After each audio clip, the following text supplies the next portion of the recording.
So I think my task is to try to define well-being budgeting. I'm going to give you a very concrete version of that, which I hope is constructive. Let me start by giving you this conceptual picture, just to convey the idea that policy affects a variety of domains in our lives and, say, in the fabric of society. But those outcomes are ultimately intended to make lives better for people. And a value of well-being budgeting is that it gives us an overall framework for pursuing these goals synergistically, and it avoids having any one of these goals become an end unto itself. And it transcends getting stuck in thinking that any one of these goals here is the outcome by which all the others should be judged, for instance, income or health. Having a measure of overall well-being can help us make trade-offs and decisions within each of these domains, and then also among them. Ultimately, having some kind of overall, overall well-being goal or framework is intended to make sure that there's a human-centered guide to policy. And that means that policies are ultimately accountable to human experience. So I'm going to use one very specific way to operationalize an accounting of well-being, and that's this life satisfaction. More on that in a moment. Let me first talk about the budgeting part. So what is budgeting? So I would say budgeting means that we have a framework for making hard decisions. So if we are down to our last $1 million of budget, we have a framework. It means we want to have a framework for thinking about whether those resources should go towards, say, hiring extra social workers or buying extra social housing or something else. So that means that our measure of well-being that guides those decisions needs to be something reproducible, I would say empirical, and as I mentioned earlier, human-centered. And I won't belabor this point here, but I would argue that ultimately, if it's going to capture human experience, it's going to need to be subjectively based. Okay, so that brings me then to what we mean by well-being. And I think it's really important to start by recognizing that without a measurable definition of well-being, this word means whatever you want. So without a measurable definition, it's really, and I would say typically, or often anyway, it's branding, it's rhetoric for someone's pre-existing agenda for whatever they were going to do anyway. So the word by itself, maybe is not very useful, and depending on who's using it, it could mean anything from an absence of diagnosable disease to GDP per capita to even lower greenhouse gas concentrations in the atmosphere. So please, and so let me, it's not alone. In fact, there's a bunch of words. So there's well-being now without a hyphen. There is these other terms like social welfare, maybe my least favorite, wellness, quality of life, progress, happiness. These all have the same very diverse set of possible meanings. So as a starting point, when you hear this, please bring your skepticism. And I think it's very important for well-being budgeting to have something concrete enough. So I'm going to give you an exceedingly precise definition. And one good measure for overall big picture, maybe criterion for well-being, for something to really be a well-being budgeting framework, is that it actually has to change what happens. It's got to change decisions. It has to influence what gets allocated, as opposed to redressing things that are actually being made by let's say by some other criterion or some other framework. So there is a large and growing body of researchers and practitioners that are appealing to this life satisfaction measure as a guide to how good life feels to people. And what that means is literally the answer to a single survey question that goes as follows: taking all things into account, how satisfied are you with your life these days on a scale of 0 to 10? So the answer here is actually quantitative. It's a number between 0 and 10, even though this is about as subjective a question as you could dream up. So just so just to reiterate, I mean, this, life satisfaction approach is only one detailed framework for operationalizing the measurement of human well-being, but this has brought robust and quantitative evidence and insights about what it is that makes for good lives for individuals, for communities, for societies, for countries. And in particular, an finding or theme in the findings that I will emphasize is that we have learned a lot about the role of individual and collective social relationships at all income levels as really important factors in sustaining good lives. Okay, and as I mentioned, I think it's really useful to have an explicit operational definition in talking about well-being budgeting. In fact, for well-being budgeting, it's probably essential to have something that you can actually define carefully. And I'm not going to go into the details. We have 4 decades now of experience understanding the answer to this question. But I won't go into too much more detail about it now. I'll ask you to accept that we know a lot about how people answer that question. And it asks them, of course, to take everything possible into account. So in some countries like Canada, we know what the answer to this question looks like in high resolution and over time. So here I'll zoom in on Montreal as an example. So this is just people's raw averages for the people's answers to this life satisfaction question. So clearly this provides a single quantitative measure of well-being. And rather than worrying that we might have missed something in this approach to well-being, instead we have something that is all-encompassing in a sense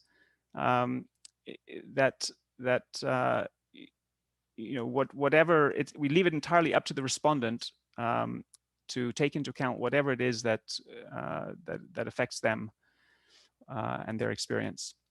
So instead, we have the sort of the opposite problem, or another problem, which is how do we disaggregate this measure to know what is causing people's experience to differ and what we might be able to change to make lives better. And so that's where statistics comes in. Typically, when this question is asked, we're also asking many other questions that come on, for instance, StatCan surveys where we know a lot about each individual, also about the groups they belong to or location they live, and we might have other variables that we know based on those things. And so then it's up to the statistics to tell us the multivariate relationships between, say, loneliness and life satisfaction, or access to green space and life satisfaction, or access to transit and life satisfaction, or a particular chronic disease and life satisfaction, and so on. And of course, ideally, we're after making causal inferences about how all of those things and others affect life satisfaction at once. We also know what this measure of well-being looks like across 150 countries, and over time now for over 15 years in the largest data set. And that looks like this around the world. So what have we learned about well-being from such global data? I mean, the first thing to see here is that there's enormous variation globally in how people respond to this question, from countries where the average answer is 3 to those where it's nearly 8. And we can explain not just differences across countries, but also differences over time. And I'll move a little bit quickly here. Here are some examples of countries that have changed quite drastically over time. It turns out we can analyze and explain these trends, and we can account for most of the variation across countries and also changes over time with just 6 variables at the country level. And you're going to have to look at the look at the paper for a full explanation of this, but I want to show you a study we did to think about what life could look like in 2050 in 2 different sets of scenarios. And the first one is where the only thing that changes in any country is income and healthy life expectancy. And that's this top 2 rows. And the takeaway here is that actually life could get a little bit better, but not all that much, and probably not too much and not much worse. In the other pair of scenarios, neither income nor healthy life expectancy changes at all. But what instead changes are 4 other variables that relate to trust and friendships and freedom and opportunities to help others. And if those variables change in feasible amounts, life could get radically better almost everywhere. Or indeed, if we mess those things up, much, much worse everywhere. So how is that possible? It tells us that we really need to re-examine how we think about the allocation of resources and priority setting, I would say. And it's very interesting that we see very consistent patterns around the world in what causes life to feel good. So the scenarios I showed you are possible because even in developing and transition countries, much of the low-hanging fruit for improving lives is not obviously tied to income. It's tied to these social factors that seem even to mediate the benefit that we get from a lot of material supports. In fact, one of the sadder stories currently, which is almost single-handedly responsible for the global average life satisfaction to be decreasing right now. Most countries, it's going up. India, from between 2006 and 2018, has doubled in GDP per capita, but life satisfaction has taken a really has decreased a lot and is continuing to do so. Okay, so to drive this home in kind of a qualitative language, one of the things that we have learned very robustly from many, many studies in this field is that it turns out humans are very social beings, and a lot of our well-being is driven by the fact that it's important to feel like we belong to groups, that we are able to contribute, that we are needed, that we are able to trust people around us and institutions, that we are engaged in meaningful activities with others, that we can contribute. And so I like to summarize these things with these 4 words. If you show me a society where there are strong supports for dignity, for inclusion, for people to be connected, for efficacy, you will have a happy society. And as I've hopefully made clear, I'm showing you pictures and words, but these are all, this field is about numbers. So measuring life satisfaction directly allows us to be quantitative, including about where and when, what things we're uncertain on. I will just give you a couple quick examples of insights from life satisfaction. One of the important things is it doesn't give privilege to avoiding, say, diagnosable or discrete problems. So it gives as much weight to improving life as it does to avoiding, bad lives, let's say. It also, I just want to give one quantitative, one example of what an approach like this does for thinking about inequality. If you compare it with GDP or income as kind of an implicit goal or measure of well-being, transferring $1,000 from somebody who's wealthy to somebody who's poor makes no difference in average income.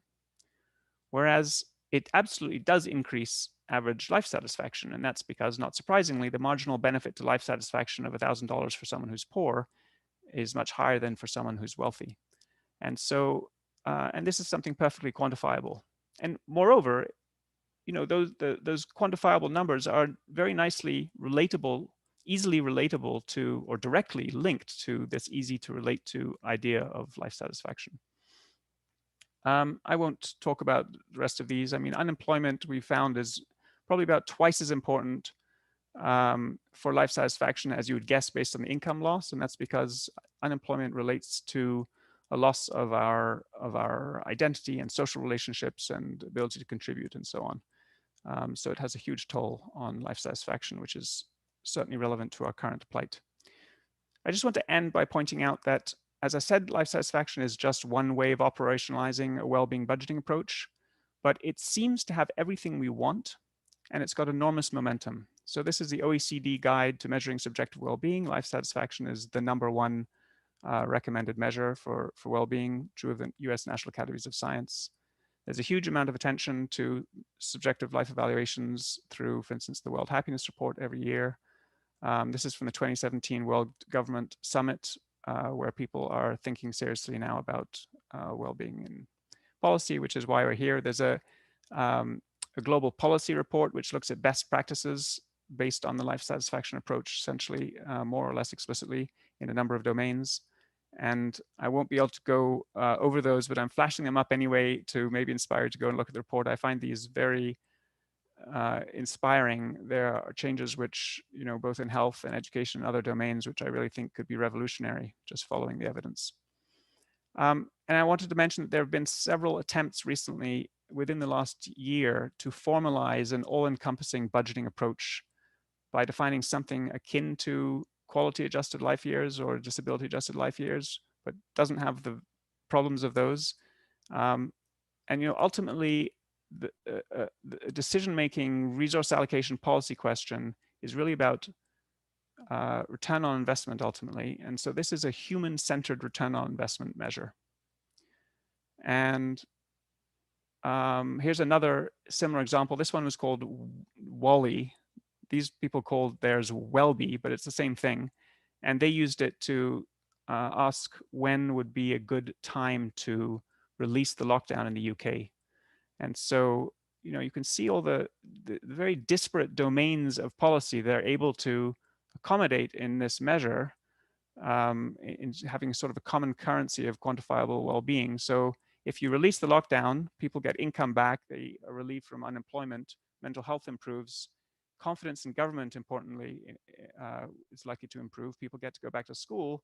On the other hand, they start commuting again. And so, you get more COVID-19 deaths from reducing the lockdown, most likely, but people start commuting again. And so you actually get more road deaths, more suffering from commuting, which is bad, CO2 emissions, air quality, and so on.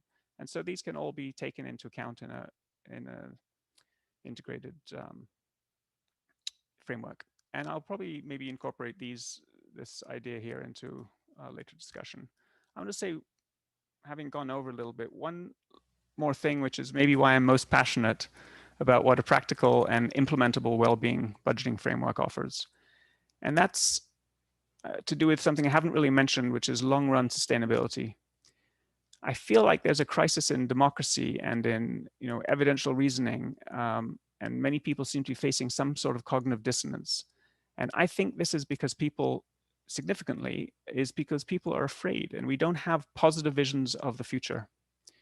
And when people are afraid, they think, they think short term, they think defensively, they become less creative, they are less outgoing, they're less pro-social, they build walls rather than reaching out and innovating. And rather fortuitously, what we've learned about human well-being from this approach tells us that there are many ways we can improve life that don't have an environmental footprint. So by appropriately putting attention to the social fabric, to supporting mental health, to building inclusiveness, and so on, we have a big scope for improving lives that doesn't require material consumption. Now, that's not particularly good for the environment. It's got nothing to do with the environment. What it means is that we have policy space to offer people a credible story of life getting better in the future at the same time as we impose new material constraints. And so this is really the only credible and feasible way that I know to actually be able to lay out a policy path forward in which lives are, can improve at the same time as we meet our ecological mandates, say. And I've taken a bit longer than I promised. Here are some other places to look up more information. Thanks.